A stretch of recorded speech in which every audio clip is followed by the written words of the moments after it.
Boa tarde, turminha do oitavo ano, tudo bem com vocês? Bem, espero que esteja. Estamos iniciando agora a unidade 3, tá?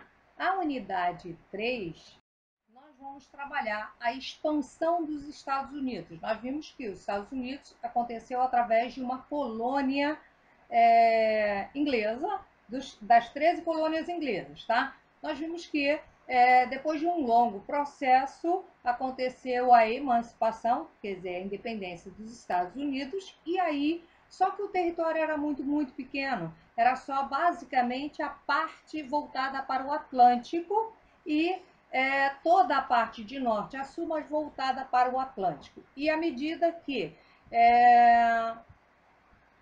chega o século XIX, inicia-se um processo de expansão em busca das terras a oeste. O objetivo é ligar leste a oeste. Isso quer dizer Atlântico a Pacífico, tá? Só que tem uma coisinha, moçada, no meio, entre o leste e o oeste, moravam quem? Os índios. E terra de índio é de quem? De ninguém, né? Então, é o momento que os colonos resolvem expandir e vão em direção ao oeste. Outra coisa interessante vai ocorrer nesse momento é que nessa ida para o oeste descobriu-se o que?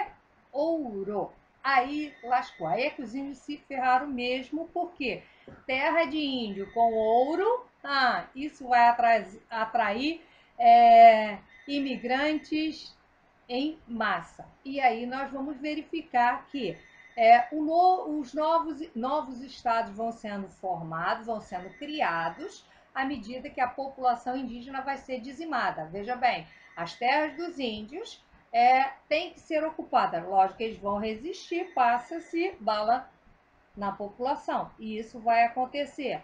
Neste período, nós vamos também verificar que começa um movimento mundial de abolição da escravidão. Começou lá na Inglaterra, tá?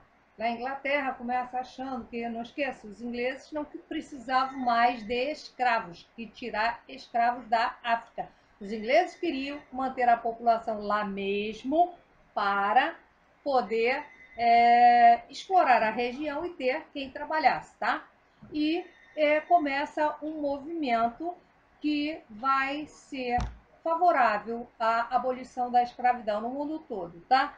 Por conta disso, nós vamos ter a Guerra de Secessão, que vai ser uma guerra entre o norte, os estados do norte, que são capitalistas, portanto não querem saber de escravos e sim de operários, que é uma outra forma de exploração, e os estados do sul, que são escravistas, tá? Então nós vamos ter essa disputa de interesses econômicos e políticos na região.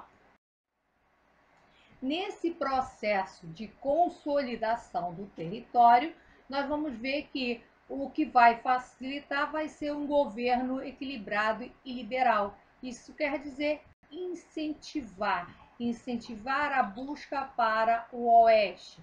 Assim, os 13 estados originais que formaram os Estados Unidos vão acabar gerando os 50 estados que nós temos hoje. Isso vai acontecer de forma lenta e gradual entre os séculos XIX e os séculos XX. Aí nós vamos ter diversas cidades surgindo. Lembra aqueles filmes que tinha antigamente, agora não tem mais, quase não tem. De índio e cowboy lutando, tá? Pela disputa do oeste. Pois bem, então nós vamos verificar que à medida que a população crescia, era necessário expulsar os indígenas da região para abrir estradas, as estradas de ferro, que iam levar do Atlântico até o Pacífico. E aí, à medida que isso crescia, ficava-se mais difícil conciliar os interesses entre o norte e o sul. O norte livre e o sul escravista, tá? Então nós vamos verificar que por volta de 1820 vai acontecer um acordo firmado no Congresso que vai ser conhecido como o Compromisso de Missouri, que vai estabelecer um paralelo divisório, tipo deste paralelo, que é o paralelo 36,30, para cima, não pode ter escravos. Do paralelo para baixo é mantida e pode se escravizar à vontade. Tá? Nós vamos verificar que os novos estados que vão ser criados vão estar sujeitos a esta nova regra. Então, os do sul têm escravos, do norte não. Enquanto os estados iam para o oeste, surgia e chegavam cada vez mais colonos, e isso significa mais guerras contra os índios. Outra maneira de ocupar o território. Simplesmente o governo dos Estados Unidos começa a negociar com algumas potências europeias a compra de territórios, que é o caso da Louisiana, que vai ser comprada à França, e é o caso da Flórida, que também foi comprada à Espanha, tá? E outras negociações, nós vamos ter um acordo entre a Inglaterra e o governo dos Estados Unidos, que a Inglaterra vai ceder, lógico, mediante algumas vantagens econômicas e etc. e tal, a região de Oregon para um novo país. É uma forma de unificar tudo. Então, 1845, o Oregon, que pertencia à Inglaterra, vai ser anexado aos Estados Unidos. Ainda outras formas de consolidar e formar o atual Estados Unidos vai acontecer até através da guerra, tá? E aí nós vamos verificar que em 1845 o governo dos Estados Unidos começa uma guerra contra o México. Olha só, México tinha acabado de se emancipar, então era um pobre México, tá? Só que tinha territórios que interessavam muito aos Estados Unidos. Olha só que território legal. Territórios da Califórnia, Novo México, Oklahoma, Colorado, Idaho e parte de Utah, tá? Então esses territórios interessavam muito ao novo país porque uma região mais quente, portanto, produz artigos de zona subtropical. Isso interessava muito. Por isso, já que o México não aceitou conversa, aconteceu uma guerra, o México naturalmente perdeu e quem perdeu, perdeu, tá? E esses territórios foram anexados aos Estados Unidos. Aí nós vamos ter um outro problema. O problema vai ser que com a consolidação do território, tá? Cada novo estado que foi criado foi desenvolvendo características devido à região que se encontrava. Então, os estados do sul mantiveram a escravidão, só que os interesses da nação norte-americana eram basicamente capitalistas. E aí era necessário acabar com a escravidão, porque escravo não consome, tá? Eu preciso de operários, porque os operários recebem um salário, mas eles compram, eles consomem com o salário que recebem.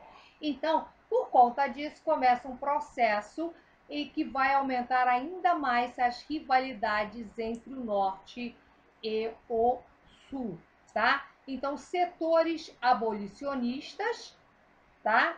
Criaram um novo partido, o Partido Republicano, que defendia o quê? O fim da escravidão em todos os territórios. Este Partido Republicano vai lançar como candidato Abraham Lincoln. Lincoln não era necessariamente contra a escravidão, não. Não era isso. Ele dizia assim, onde tem a escravidão que seja mantida, mas que seja só nos Estados do Sul, mas que nos Estados do Norte. Mas acontece que as pressões começam em cima do Lincoln também.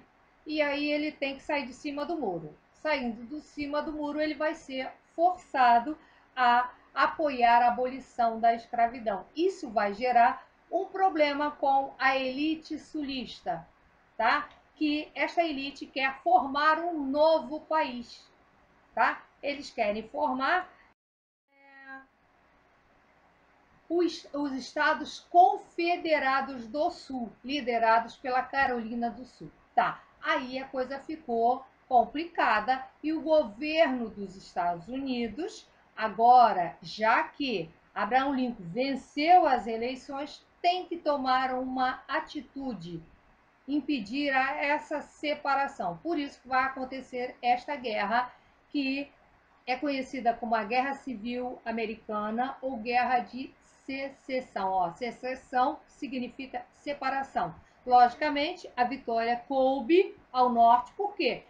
Devido à superioridade bélica, né? O modelo capitalista, melhores comunicações, muito mais dinheiro, e com isso, assim que Lincoln venceu, ele, até para enfraquecer ainda mais a elite sulista, ele promulgou, isso quer dizer, decretou a lei do confisco. Isso quer dizer, vocês tinham, vocês não têm mais. Todas as propriedades dos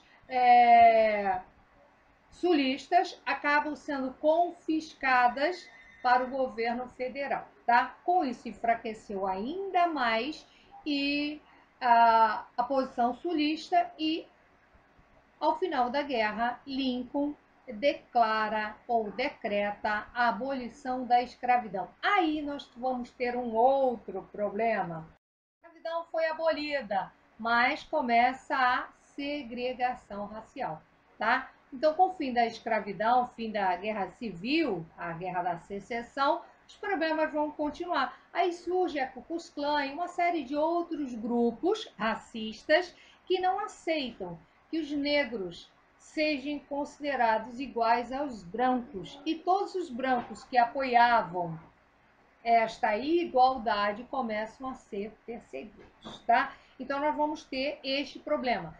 Finalizado, aliás, esse problema da Ku Klux Klan ainda, né, rola, principalmente no sul dos Estados Unidos, tá?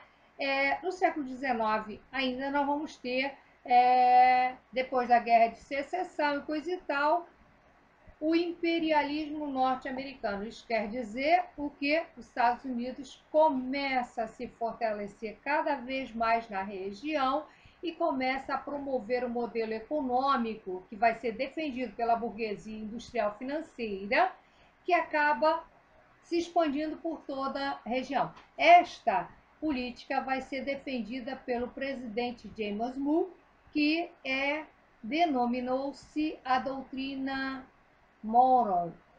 O que quer dizer esta doutrina, que vai ser a base do panamericanismo? América para os americanos. Significa o quê? Potência estrangeira ou potência europeia não tem que interferir na América. Quando nós estamos falando América Central e América do Sul, tá? Então começa uma política norte-americana de expulsar qualquer país europeu que ainda mantivesse domínio na América Central. Aí vamos ter o problema de a libertação de Cuba, Nicarágua, etc. E tal, quer dizer, libertação da potência europeia, que cai nas garras americanas, tá? Então, a partir daí, nós vamos ver que a política vai ser de domínio dos Estados Unidos em todo o território americano. Vai ser América para os americanos e, a partir daí, nós vamos ter a política do Big Stick e vamos ter também a política das portas abertas para os Estados Unidos na Ásia e a política das portas fechadas para os países europeus na América, porque a América é dos americanos. Bem, moçada, vamos fazer os exercícios das páginas 439, 441, 42, 443 e 444. Um beijão, até a próxima videoaula.